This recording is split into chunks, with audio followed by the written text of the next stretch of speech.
Chapter 12. The Weight of Fate. Akin stood at the top of the grand cathedral steps, the light of the stained glass casting shifting patterns across her porcelain-like skin. As Elowen turned to leave, the saintess spoke one last time, her voice firm yet distant, as though she were speaking not to the present moment, but to time itself.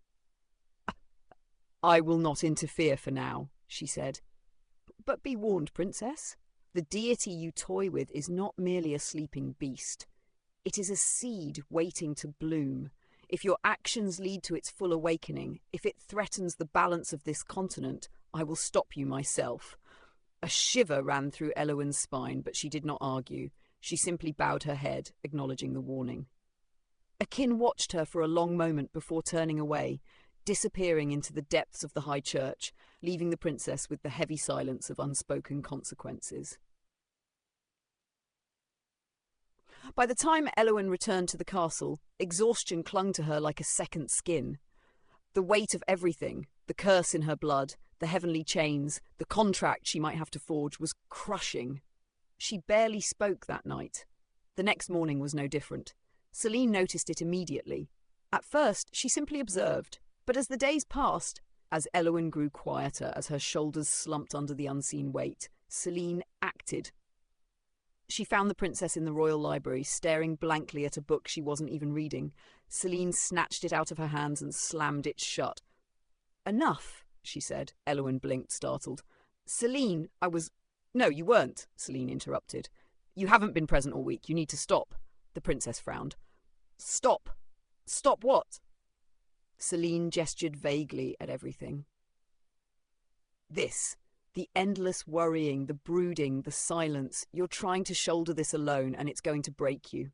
Elowen opened her mouth to protest, but Celine wasn't done. "You need to breathe, Elle. And if you won't do it yourself, then I'm making you." A week of stolen moments. And so, for the first time in weeks, Elowen was forced to step away from her burdens.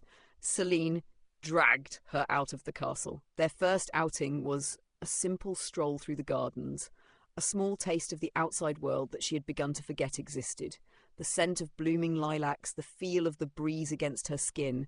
It was almost enough to make her feel normal again. The second day, Celine led her to the castle stables. "We're riding!" Elowen hesitated. She hadn't ridden in months. But when she saw the way Celine had already prepared the horses, her own deep brown mare and the princess's white stallion, she sighed and gave in. The feeling of galloping through the fields, wind whipping through her hair, was liberating. For the first time in a long time, she laughed. Celine grinned. "Told you."